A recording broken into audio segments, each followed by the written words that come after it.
Dude, Bill your Paxton. hair. People better be watching this episode for your hair. What's wrong with You look my like hair? Anson Mount.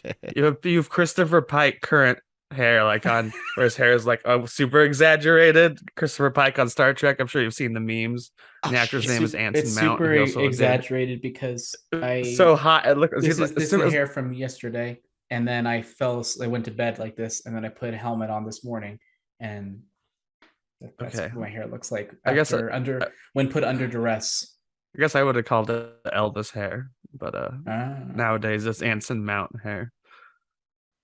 Hello, everyone, and welcome to Breaking Geek Radio, the podcast, the premiere, not this week, international and flagship podcast of LRMonline.com and the Genreverse Podcast Network. You can find us on YouTube or any of your favorite places to listen to podcasts and other audio. I'm joined by Jammer this week. How you doing, Jammer?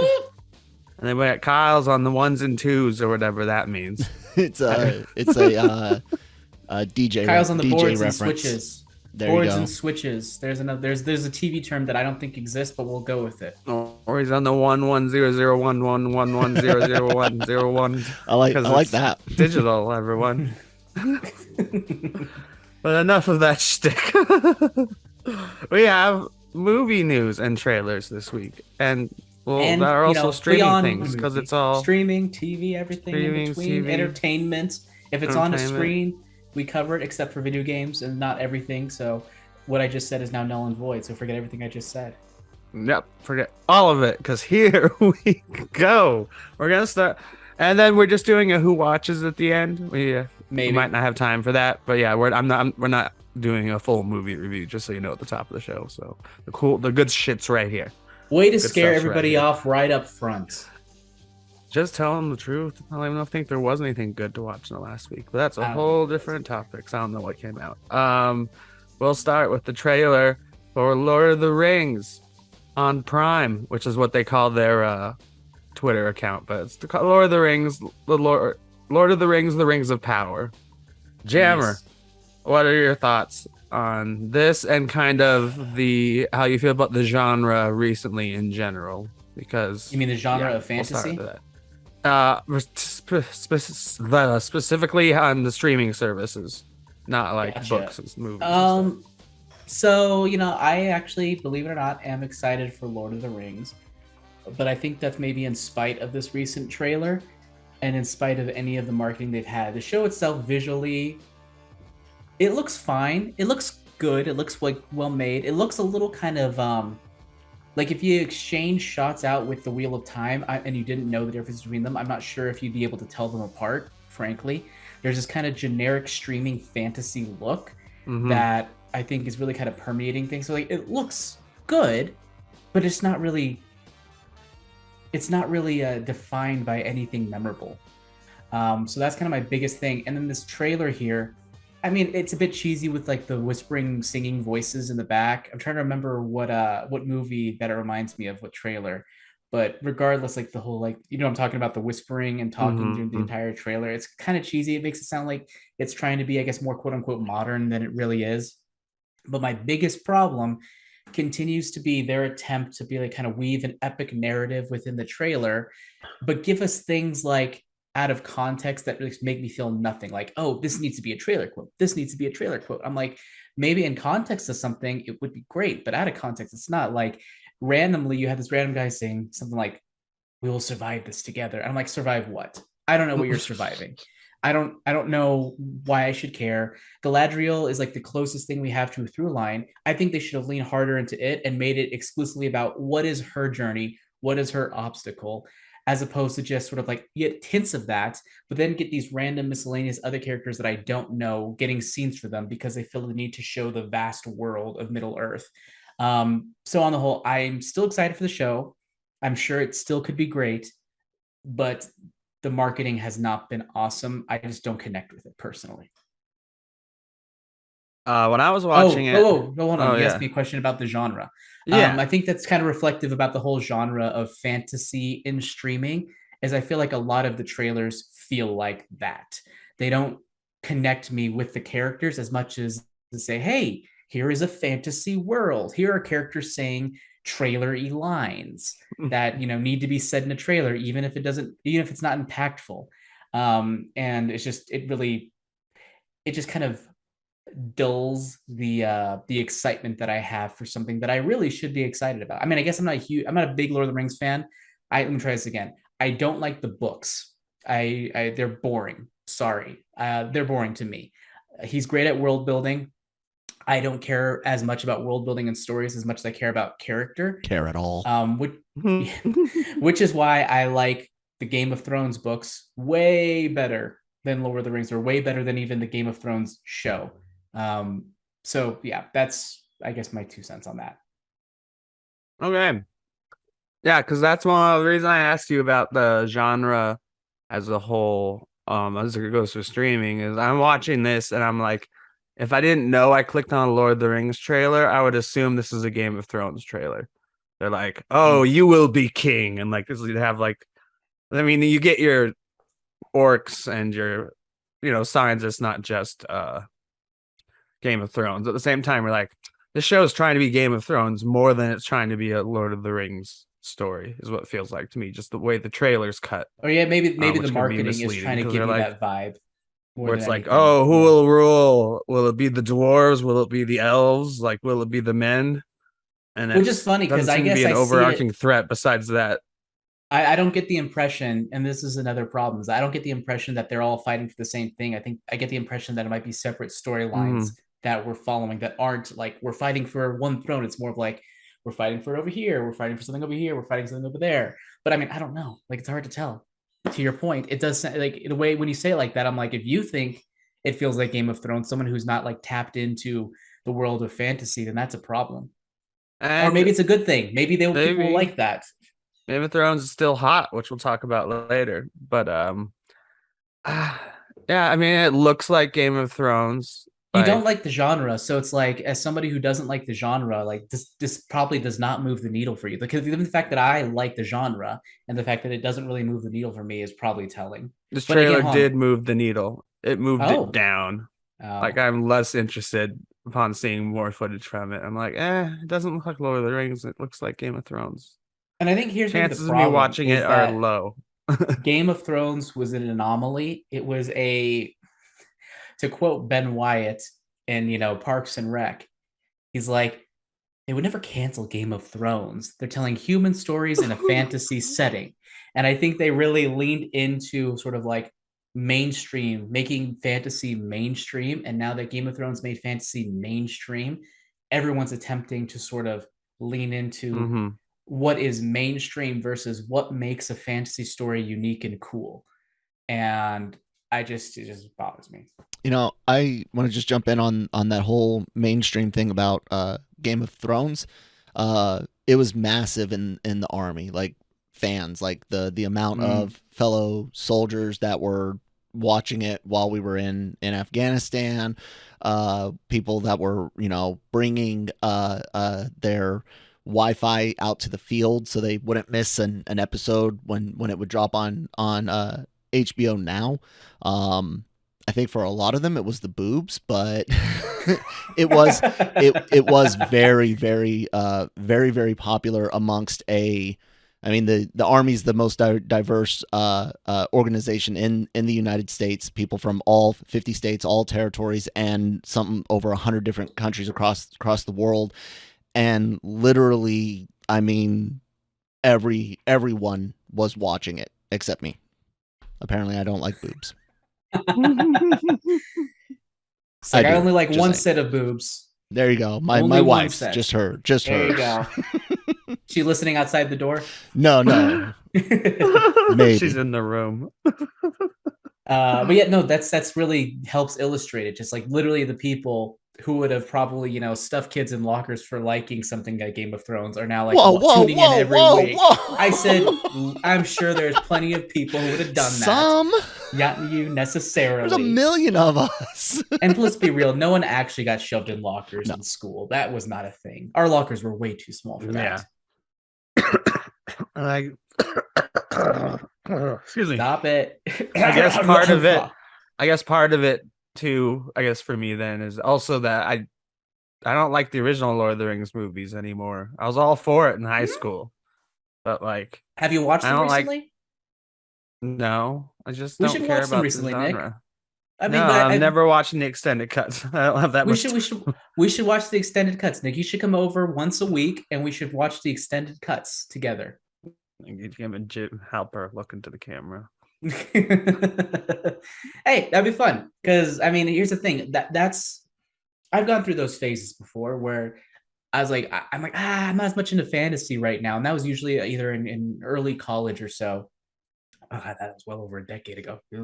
Where I was more into like indie films and shit because I was in film school. I'm sure you went through the same thing, Nick. Mhm. And I'd be like, Lord of the Rings. I think I'm past that. And then I would pop it on and I'd be like, no, fucking Lord of the Rings is just a really well made story, and like in film, like it just is. And it's easy for us to kind of look at what's out there and be like, ooh, this is like Lord of the Rings. It's like, no, Lord of the Rings really was a unique beast. It was lightning in a bottle that has yet to be captured again. And I think we need to really give kind of credit where it's due. Of course, it's possible that you really don't like it anymore. But if you used to like it, I highly doubt, if you haven't seen it in a long time, I bet you that watching it now, you'd be like, yeah, even if it's not for me, it's still really good because I remember those moments revisiting and being like, yeah, this is engaging. And I thought I would be bored or I thought I'd be rolling my eyes at specific tropes, but it's just so good.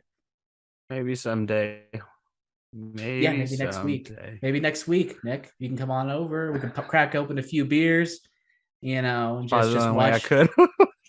watch the Okay, 3 hours. maybe. Tentative plans, audience. Tentative plans. Maybe I it's in the I think past it's if you're worth listening revisiting, later. especially with the Rings of Power coming out. I think it's. I mean, obviously it's a different connection because the Rings of Power is a prequel, Mhm. and there's no the hell way I'm going to revisit the Hobbit. So this really kind of throws out Yeah, the me being like, Hobbit let's get. movies suck. They That's were probably suck. They were well, I already awful. disliked Lord of the Rings again before that, but Oh, oof. yeah. Yeah, they were rough. They Oof. were agonizing. I think the one thing I thought was unique about that experience is watching it in 48 frames per second. That made my head hurt though. I still kind of want to give it a try though. I'm changing subjects here. I want to give the 48 frames per second thing a try again because if we had been experiencing regular 48 frames per second movies between then and now, do you think we would have mentally gotten used to it? Yeah, 100 absolutely. 100% Jammer. I sorry to jump on your guys' show so much today, but No, we welcome I it. I've talked to Nick about this, and I don't mean it to come off pretentious or that I'm better because it's actually to my detriment. But my time spent in front of high refresh rate screens via PC gaming, consuming content on PCs, I see 24p as stutter. I'm not joking. I'm not trying to exaggerate. It will take 20, 30 minutes for my eyes. You're talking a quarter to a third of a movie for my eyes to kind of allow that slower frame rate to not look like judder. But if I switch from a 60p video feed on YouTube to watching a Blu-ray with filmmaker mode on, so all the filters and stuff are turned off like the filmmaker wanted it looks choppy. So yes, your eyes can and will definitely adapt to higher refresh rates and higher frame rates. And like I said, it's I prefer smoother look only because that's I mean, even our phones mostly these days are 120 hertz refresh rate on your cell phone. So, yeah, one day it might even happen for you guys if you go a while not watching 24p movies. You might be like, oh damn, why does it look stuttery? I will Yeah, say, like, I maybe. know people hate that the refresh rates, the default refresh rates on some TVs where it makes everything look like a quote unquote soap opera. I kind Nah, of I hate like it. it. I kind of That's like it. So the here's why. motion Here's why I smoothing he was like it. talking about. Correct. The motion smooth. Here's why I like it. Is when I look at it, this is what I imagine it looked like on set. And I like to sort of feel like you could almost imagine sort of the lights off set and sort of the way they're blocking things. And it's really cool. I mean, from the perspective of somebody who finds filmmaking intriguing, I can get it takes you out of it, but at the same time, for me, it just immerses me in a different way. So that's why I like it personally. But And I that's think why I don't people, like either of them. Going back to the higher frame rate, is everything does look like a soap opera. Is my problem with it. It's like, oh look, it's so smooth. I don't yeah. know, but it's so bright. Everything, I don't know. It's just not for me. We spent enough time on Lord of the Rings and Lord of the It's so Rings tangential bright. conversations. That's all right. This is what this podcast is all about. Hell yeah. No, I'm not set by it. And I'm going to tell you right now that the HBO Max conversation is going to go off the rails. Just saying. Oh that. yeah. I'm just letting you know. We might I know you have to have drop the stories after it, but the little tangent, the little story you have there with regards to what's his name, just getting things. That's going to be off the rails. all right. Well, we'll do as we ease into the HBO Discovery world. There's a kind of it's like I assume this was at the end of a trailer, but I didn't want to watch a full trailer for all of HBO's programming because most of it's boring. And there would be Peacemaker footage in there or anything. There's probably one shot of Larry David in it. We got like 29 seconds of footage from The Last of Us. And I've never played the game. A lot of people love the game and love the story. And I'm in it for the Pedro. And apparently the Nick Offerman with the big old beard, I saw big that old too. bushy And I was beard. like, is that Nick Offerman? Didn't realize that was I knew it was him, but I had to double check to make sure that wasn't footage from another show since this was the trailer with a lot of footage in it. But no, this is all Last of Us footage. And someone put the video game footage side by side, and it's a shot by shot remake of whatever they chose to remake it from. That makes me less interested. But again, it's like it's a video game, so it can't all be a shot by shot remake when you have your character like jumping at the screen and stuff. What if they did that? What if we literally just follow us? There's no way. They were pacing between a video game. I know. Goddamn, that was a joke. It'd be like an Aronofsky. It would be an Aronofsky film where you just has the camera behind the character walking, and that's all they are. But what'd you think of Last of Us? It's not much there, but I was like, yeah. I mean, it looks like generic post-apocalyptic thing. I'm sure it'll be great. I'm sure I'll watch it. The closest experience I had to The Last of Us was watching playthroughs with my roommate at the time when the game first came out. God, when was that? 2012, 2011, something like that. It's been a while since the first one. And it looked good. It looked great. Looked very serious.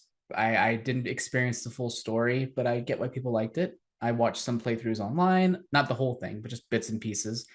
I watched some of the stuff with Last of Us Part 2, with violent happenings happening with things. I just realized I was gonna say stuff and I was like, I don't want to spoil anything.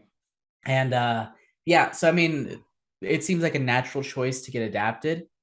And the guy behind this, Craig Mazin, is that yes, that's the main reason I'm excited. He did Chernobyl. He did Chernobyl, one of my and favorite he's HBO Max series.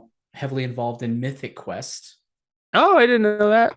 He plays an actor. It's funny because Mythic Quest is really weird in that it's a really silly show, but it also takes itself very seriously. It's like its own mythology.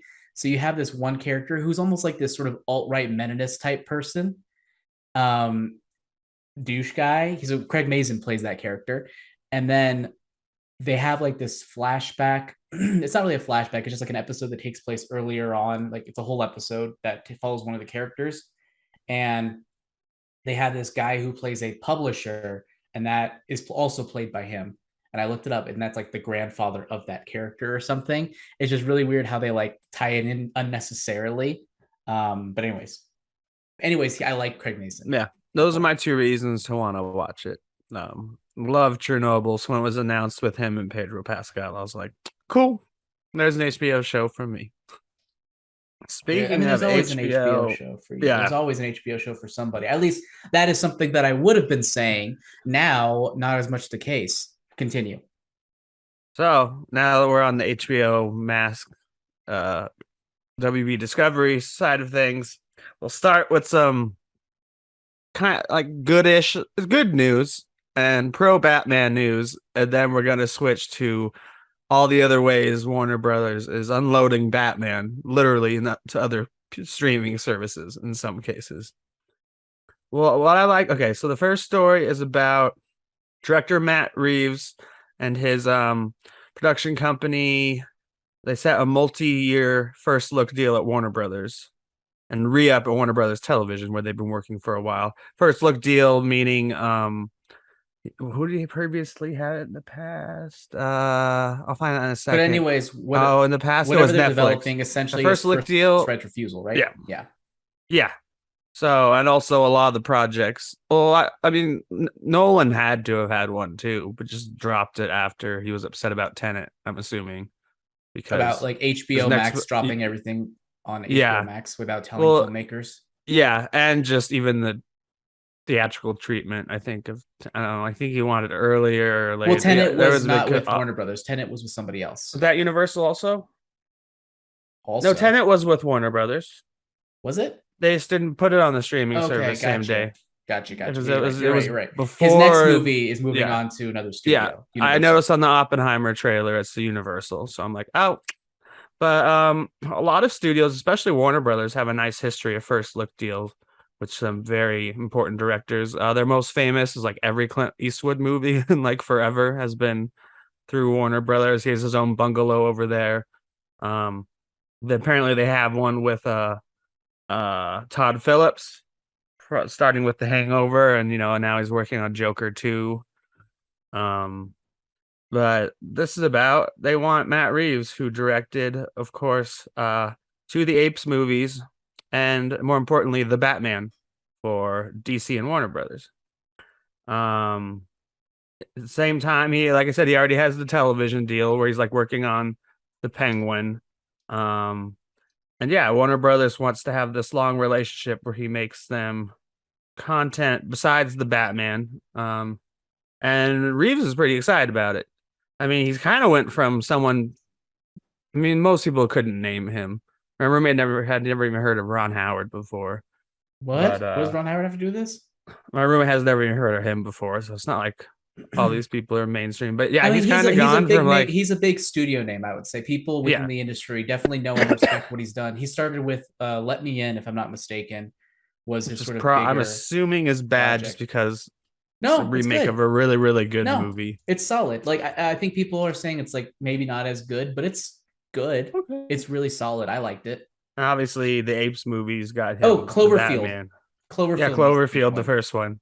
Sorry, Yeah, I forgot about that. and that got him the Ape sequels, which people seem to enjoy. And then now Did you he's watch doing them? the Batman.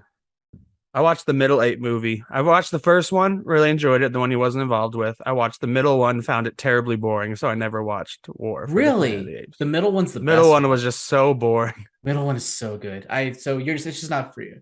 No. I admittedly did not like War for the Planet of the Apes. I thought that one was kind of boring. Dawn, I loved. I still think they really should have shifted the names of this because I think the first one should have been called Dawn, the second one should have been called War, and the third one should have been called Rise. I But still for sure. And there's actually a great video about even the Star Wars names. They could all be shifted to a better fitting film except than for the ones Attack of that the are. Clones. Attack of the Clones is pretty much exactly where it would be. That could be in Revenge of the Sith.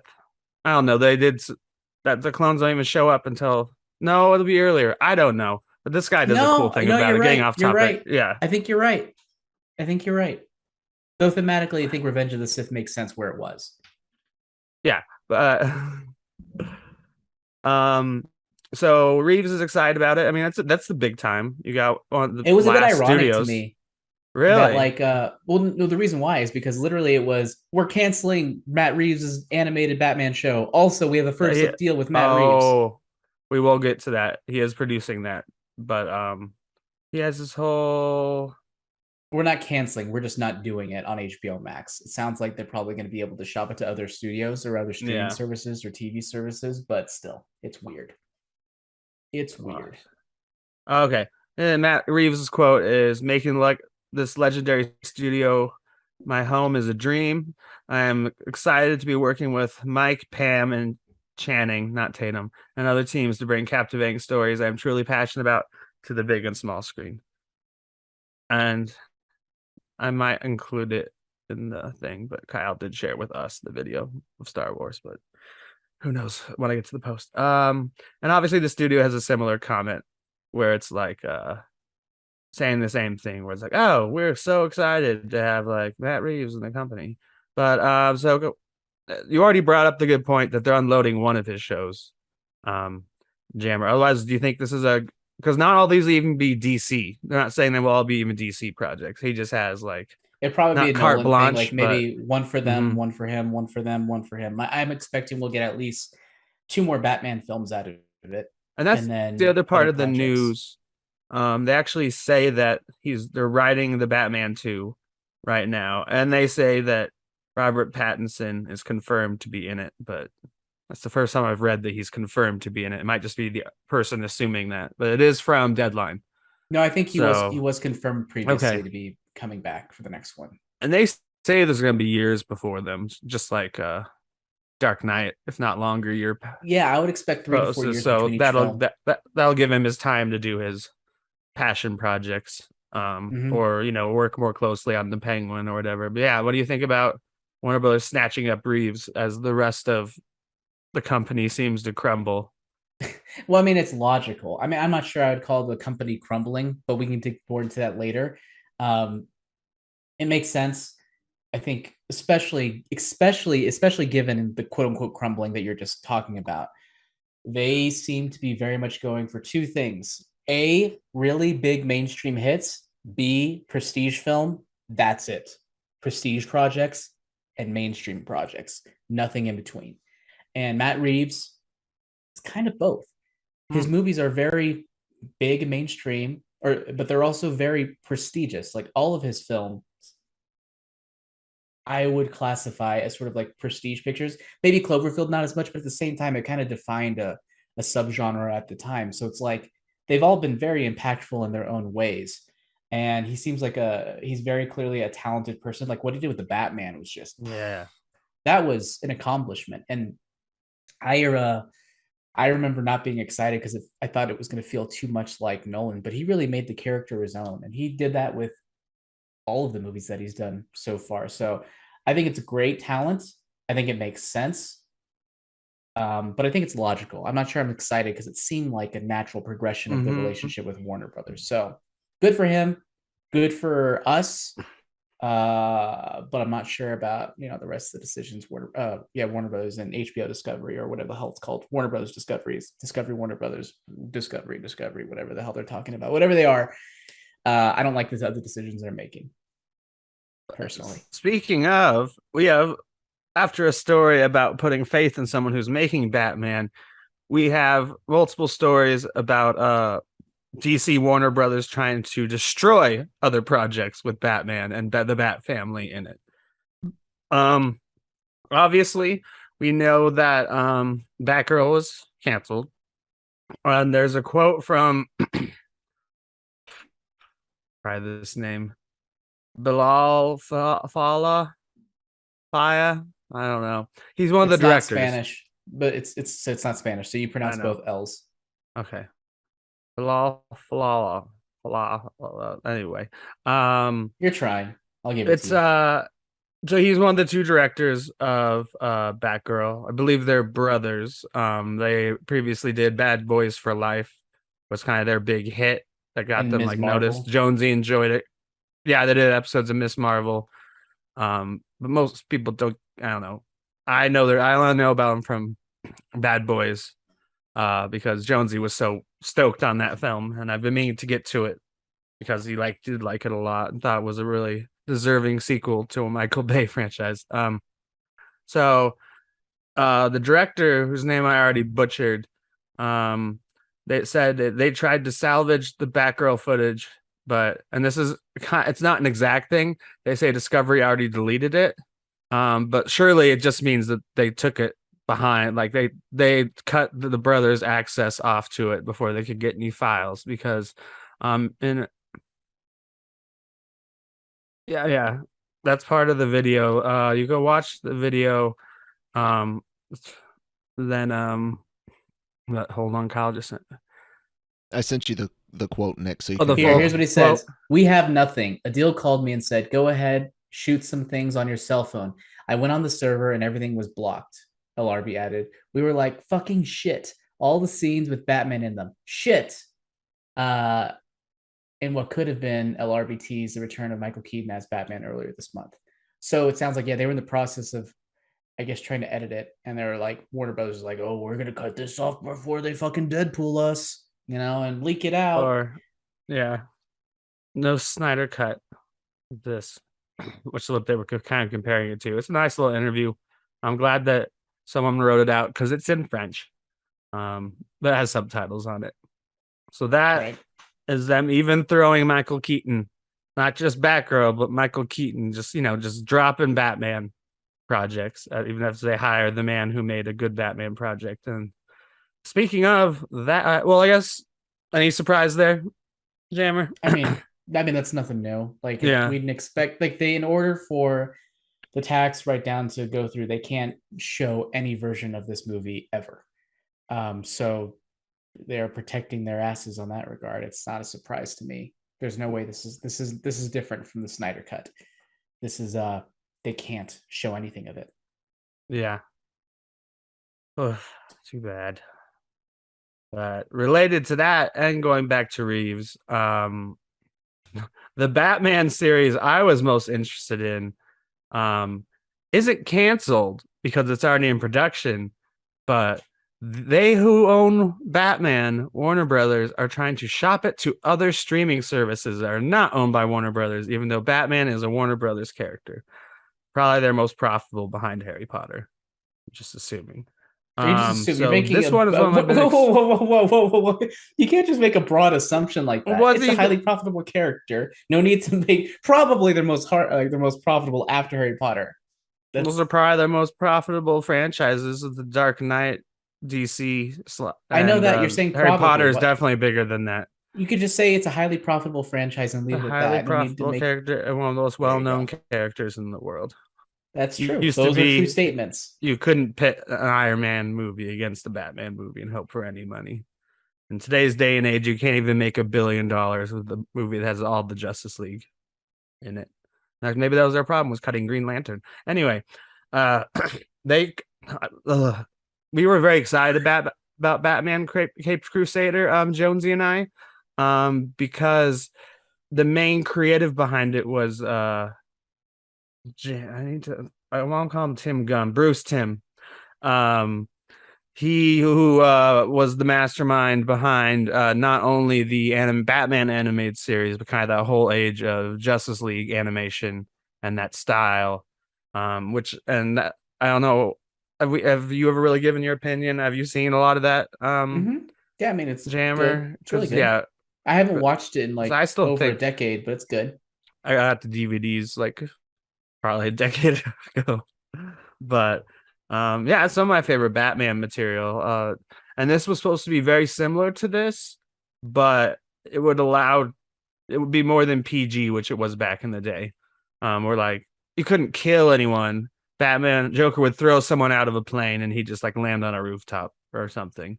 This would have been a more adult take with a similar style of animation. And yeah, as you mentioned earlier, Reeves was also an executive producer, as well as J.J. Abrams, who they say his other projects at DC are not all dead yet. There are a few other ones that got canceled too. Basically, these are all animation shows, although I think these are all ones that are either canceled or going elsewhere.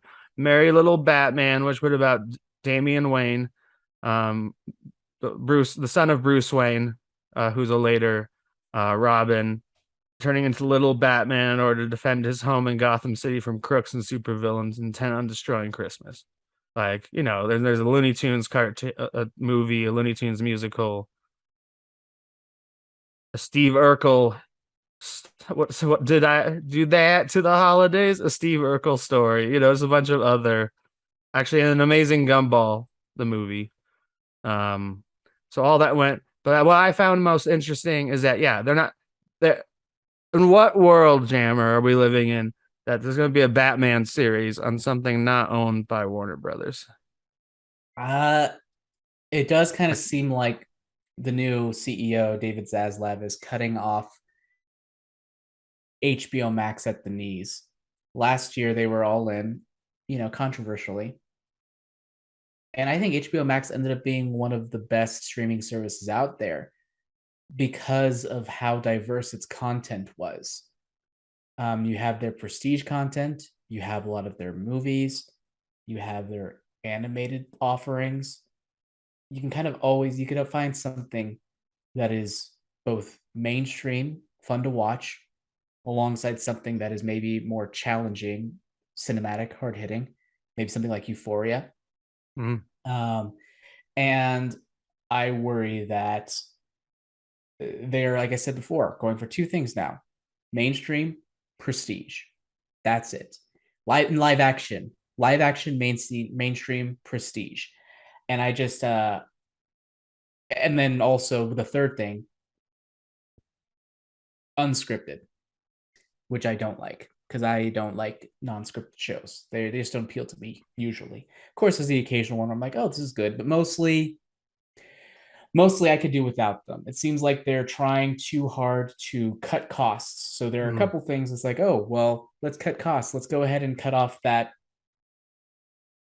Batman project that's animated. Because it's animated, the margins probably won't be as high. So cut it out.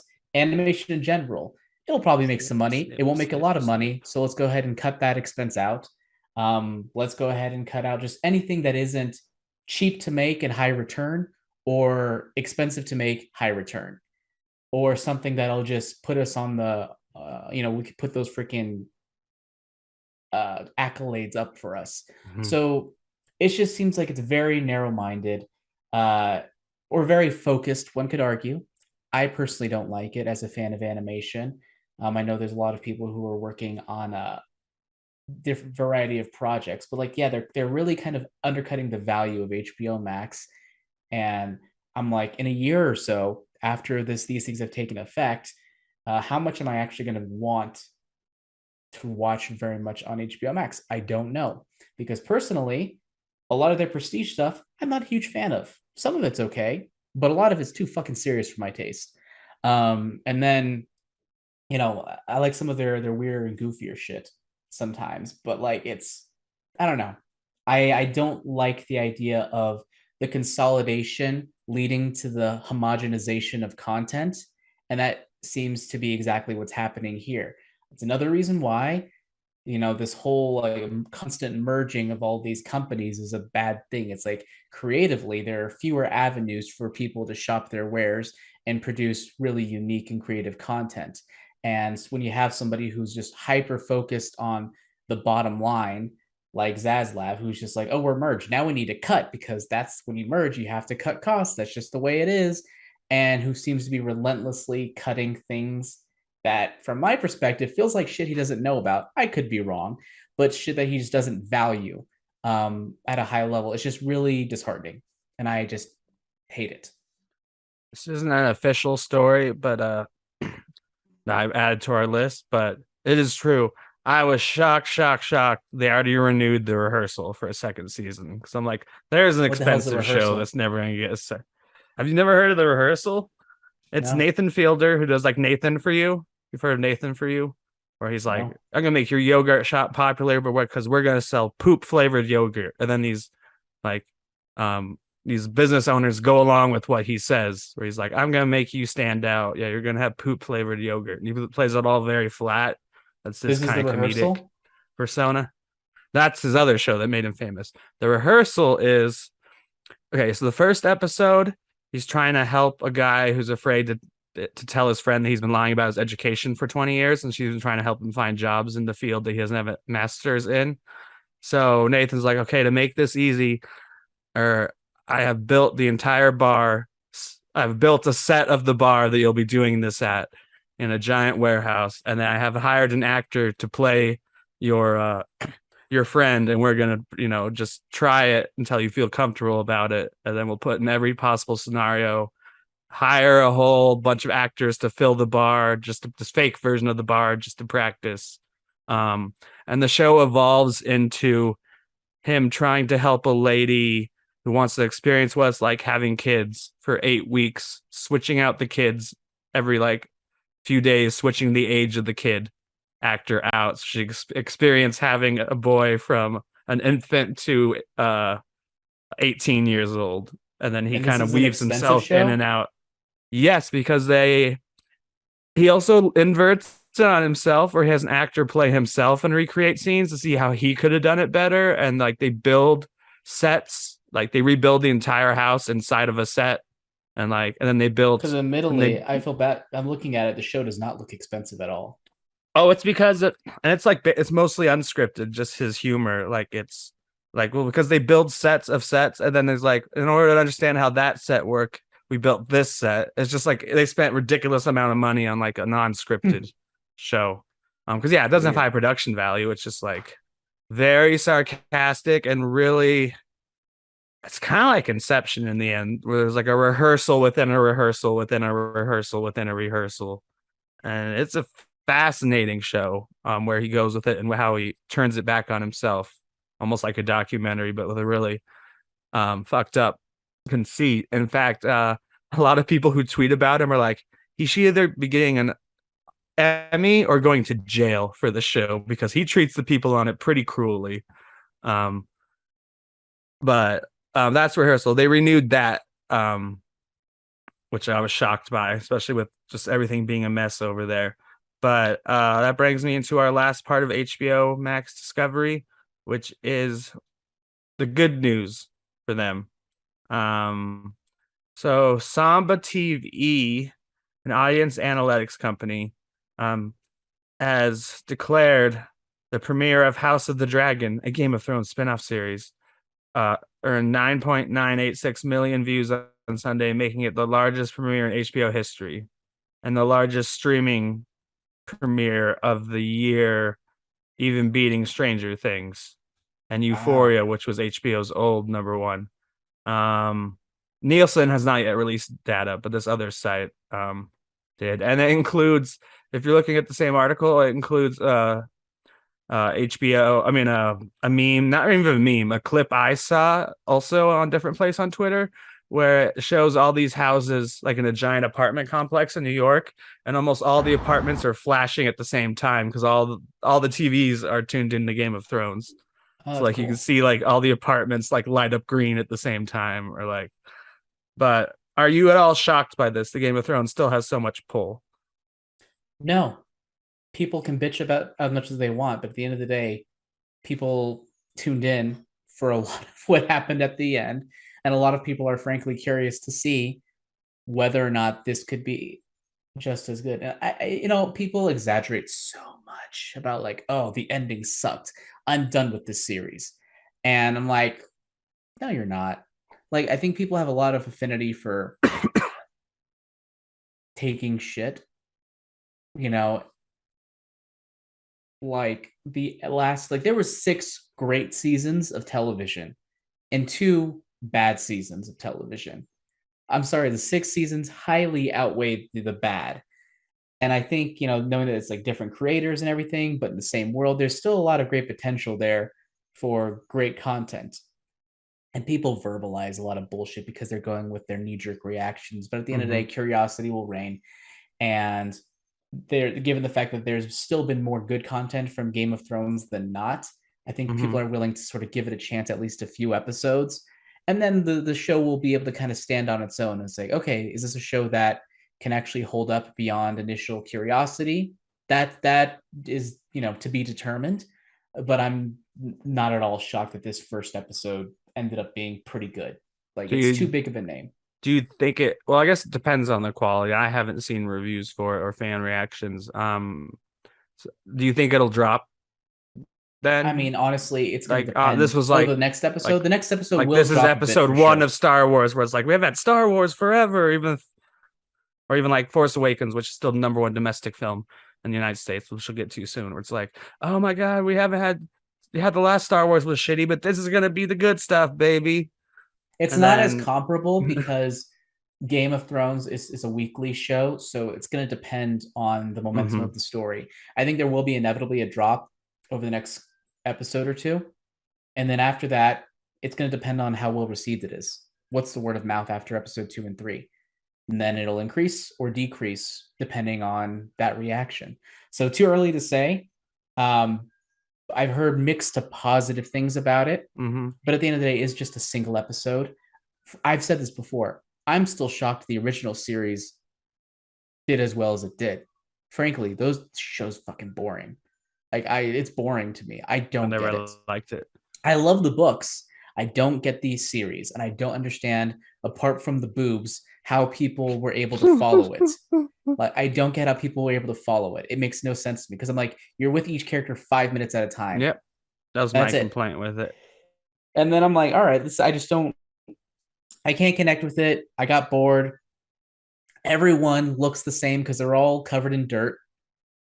And, it's just this, I'll give the show a try. Since it is directly made for TV and not inspired by material.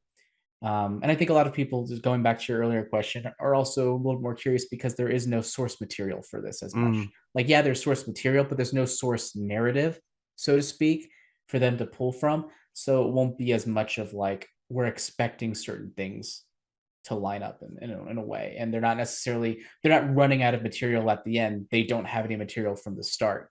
So hopefully they'll be able to structure things in a way that they're able to keep going. And also they're not going to hopefully have a couple of creators who get bored at the end and just kind of want to rush an ending.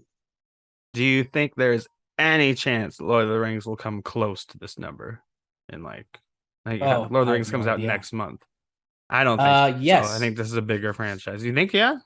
Yeah, it's Lord of the Rings. Absolutely. I think so. I think absolutely. And I think it also helps that Amazon Prime is something that probably a lot of people will be like, I already have. I already have it. Or maybe they'll be like, do I have this? Oh, I guess I do have it. Yeah, I'll watch it. Yeah. So I think, yeah. Okay, interesting. I just assume it won't come over touching Game of Thrones, but it might be hard. Seems to be every streaming series is a new record. Yeah, what are these ratings from? These ratings are from a rating service that I've never heard before. An analytics service. Yeah, I already closed the page, but that's fine. Yeah, my point is that it's one of these aren't the Nielsen. Like I said, Nielsen's still coming. Yeah, my point is that I just don't know if we're gonna get an apples to apples comparison, because I would be surprised if when the ratings come out, they are this service that we get numbers for. But maybe they will be, and maybe we will be able to compare apples to apples. That'd be nice. Easier. Oranges. And I think this will be our last story.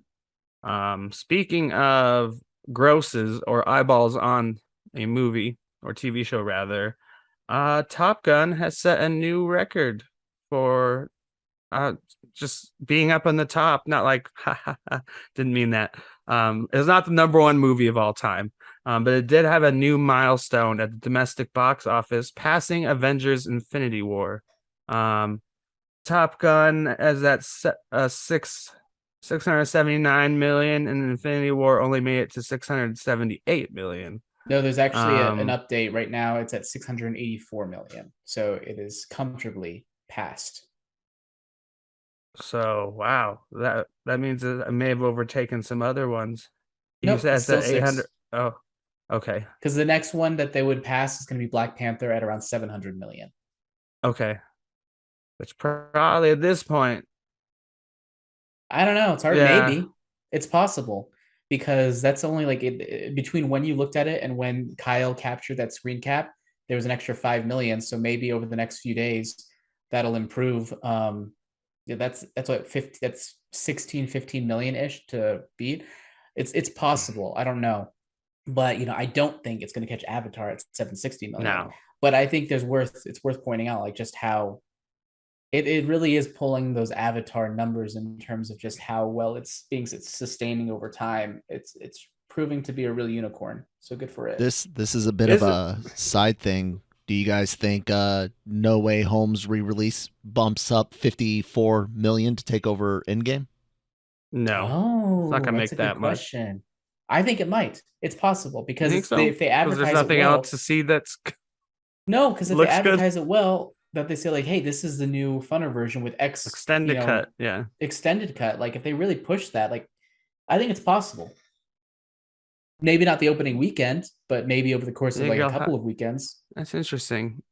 I've never known a rerun of a movie to make that much money. But it's not a rerun. It's an extended cut. Yeah, that I could also probably get at home soon. But I'll definitely want to watch it. I'm trying to be cheap right now. Which is why I've seen way less movie. I haven't seen a movie since Jurassic World in theaters. I'm waiting for Thor to hit Disney Plus. World. But you've seen movies since then, haven't you? Didn't you guys watch something? I don't know. The only summer movies I saw was that and Top Gun. Yeah, Doctor Strange doesn't really count. I didn't even see Thor. I'm waiting first. think it's a little earlier than the summer. Oh, Isn't that okay. closer to March or I early don't April? It remember. was early April. What was April? Doctor Strange. Yeah. Isn't that early April? I No, think. Yeah. it's like Which I'll check, but it's April, May. I guess that would be the first one. So I guess I've seen that too. That's in the summer zone. Because they keep pushing it earlier. So how insane is that a Tom Cruise movie, a sequel to a movie, was successful, but it's not like a record-breaking movie, is grossing more than it was a Thanos. hugely impactful movie when it comes. It's still a hugely impactful. The original Top Gun, pop culture, huge impact there. So, I think the more surprising thing for many people would be that it's taken this long for Tom Cruise to have this big of a hit. I don't think people were like, "Oh, Tom Cruise, there's no way he's going to have a top 10 box office movie." I think the biggest shock is that it hasn't happened yet. So I'm not surprised about that. I'm surprised it hasn't happened earlier. But good for him. Like, I think it goes to show his drive for more what's the word I'm looking for? Realism? Authenticness. Authentically shot movies or practically shot movies. That's it. Practical effects is means something because it makes a big difference, especially when you get all those people going like, "Dude, you need to watch this in theaters," because the impact and the rumblings and everything, it helps. It makes it. I remember that was the biggest thing when we first saw the trailer for Top Gun Maverick back at San Diego Comic-Con, where it was surprise introduced. Just the rumbling, it was just crazy. And I'm like, that is just a feeling you would not get in a standard, Marvel movie. Like that amount of visceral. You get the spectacle, but it's not the same when Thanos brings down a moon as when a jet buzzes by the camera. Yeah, and I'm trying to think, spectacles. It's like, it's a very different type of spectacle. It's like there's something tangible about it. We become so numb to visual effects that it we just assume things are a certain way, but then when we see it for real, it's like, oh, that's different. It's really noticeable. I'm just shocked that I know, of course, this is domestic. Internationally, Top Gun is not as big as something like a superhero show or. But I mean, Top Gun has made $720 million internationally. It's made more than domestically, so it's done really well for itself overseas as well. Whew. Top Gun 3, 4, 5, and 6 coming soon. Hope not. Got shot back to back. I'm still surprised. We get a post from Tom Cruise saying, "I can't believe it. The final 3 movies in the final 3 movies of this series." Sorry, I keep going back to that stupid post from Vin Diesel where he says, "Oh my God, we're reaching the end of the Fast and Furious franchise with these last 3 movies." I'm like, shut up. Get out of here. But I hope this has people remember this next May. They're like, remember how much we liked that last practical Tom Cruise movie that we only saw because it was called Top Gun? It's like, maybe we should check out Mission Impossible this year. I hope it has a little buoy because they always make money, but they're never the biggest films. Like even I think Top Gun is a lot more accessible than Mission Impossible. It's very probably at simple. This point too. I'm an idiot, so whenever I watch, I never understand what's happening in Mission Impossible movies.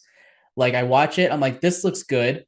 He's smiling, therefore I could tell that they did something good, or he's frowning or stressed out, therefore I can assume that what they did is either failed or in jeopardy. I don't understand the plot of any of those movies. So if that is how I feel, I imagine a lot of people feel similarly. So they're fun, but they're not as like emotional or engaging, accessible. And Top Gun was a very I think it did a good job of character work and making me care about all of the different characters that are there, and that adds to it. Kirsten, she could not give less of a fuck about Top Gun in general, and she was like, that movie was way better than I expected it to be, because it wasn't just a spectacle, it had a well-rounded character arc and heart, lots and lots of heart. All right, I think we're gonna keep it a little bit shorter show this week. Anything else you want to talk about? Jammer? No, I know you said you've been watching a little bit of something. I guess you could have a short who watches if you're interested. Sure. Um, I'll go first. Well, first I watched well, this is kind of following. I watched Under the Banner of Heaven a Mm, few months ago, and that's a show that deals with Mormon fundamentalism is one of the things they call it. So then this documentary came out recently on Netflix, I think maybe even last week, like about, the whole compound idea and how terrible some of those have gone. The comp and like the can LDS you explain Church, what Church that of Latter-day means? Saints. Well, I'll get to it. Like they don't even approve of polygamy. But towards the end of his life, Joseph Smith started saying stuff like, if you don't have at least three wives, you're not going to heaven. And like that's the LDS, the actual Church of Mormon, doesn't believe that and actually looks down on these giant compounds where they believe the leader is literally the prophet and he won't die. And that was part of the documentary, was that when he did die, everyone was like, well, he's going to get back up, right? And at the funeral, and like, he's going to hop out of the coffin, right? And he has so much power that he assigns who marries who. And he gets to choose who goes to Zion, which is another city they built. They believe about heaven being Zion for Mormons. And he gets to a point where he has like 56 children or something, and he's like his It's a lot of brides kids. range from age 80 to 12. And he makes all the decisions. Like he could be like, oh, like you could be like, I really like this guy, can I get married to him? He's like, actually, I've assigned him to the one example was like, actually, I've assigned you to your cousin. So it's like, and you're so ingrained in it when you're raised in it, you don't even consider it a bad thing.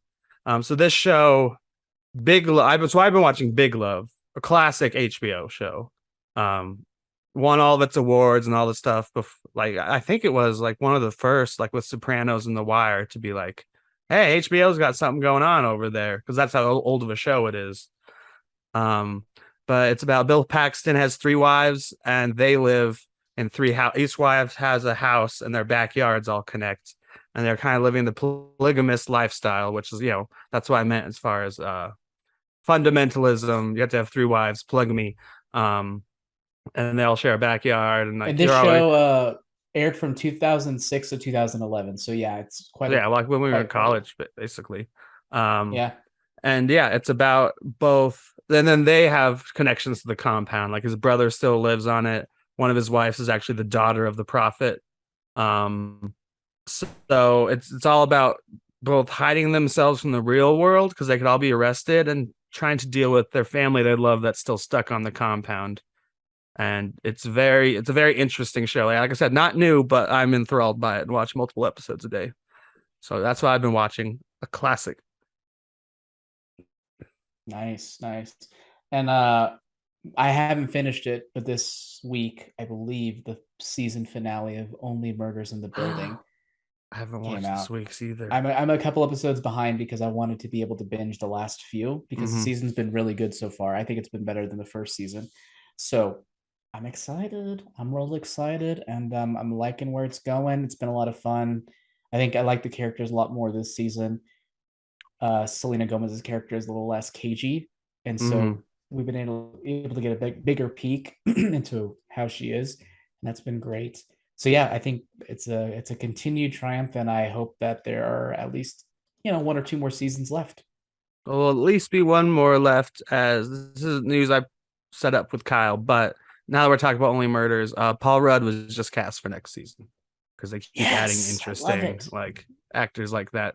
Yeah, I need to catch up on So that. I'm an episode and a half behind on Only Murders. okay, so So would you agree with everything I said though? yeah, Then because I absolutely. think you're probably farther than I am I then should into be a the little. season. I just didn't finish last week's episode, but Hmm. Yeah, I think, and the sad thing is that it sounds like this is going to be Steve Martin's swan song. yeah. He indicated before that after this is over, he thinks this is going to be it for him. He's like, "Yeah, I think I'm going to retire. I think I'm not going to look for any more projects. I'm done." And hopefully, he's able to go out on the strong note. But either way, regardless of how the show ends, we can at least say there's been a solid couple of seasons so far. So good work, everyone involved. And I never get tired of that opening animation from after the cold open. I love the opening animation. So good. Agreed. All right. We ready to wrap her up? Let's wrap it up. All right. You've been listening to Breaking Geek Radio, the podcast on the Genre Podcast Network. Genreverse Podcast Network. You can be found at lrmonline.com. All of the places you listen to audio, and of course on YouTube. Kyle, do you want to plug our new home? Yes, guys.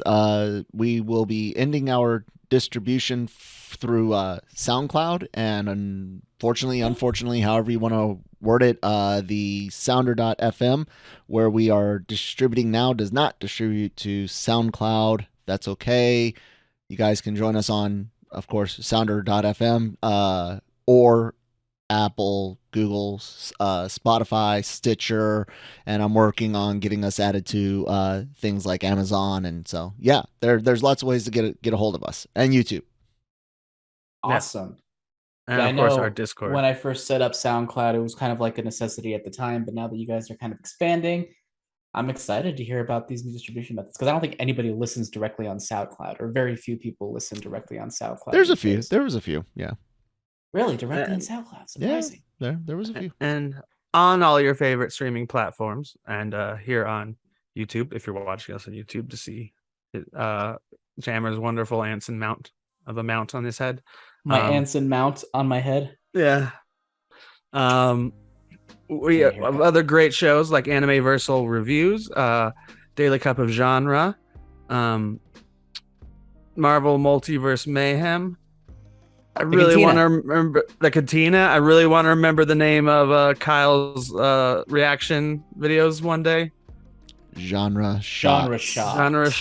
And then what's the time? Then they also do a show where they AVR Squared, where they actually do a commentary basically on what you're watching. Is that kind react of to anime? Live reactions. Yeah, those are doing really well for you, aren't they, Kyle? Those are doing well for the channel. Classroom of the Elite, Jammer. I'm telling you, watch it, man. It's great. It's brutal.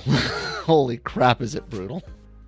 Check it out, anime fans or converts. Not me, but and with that, Jammer, where can thou be found?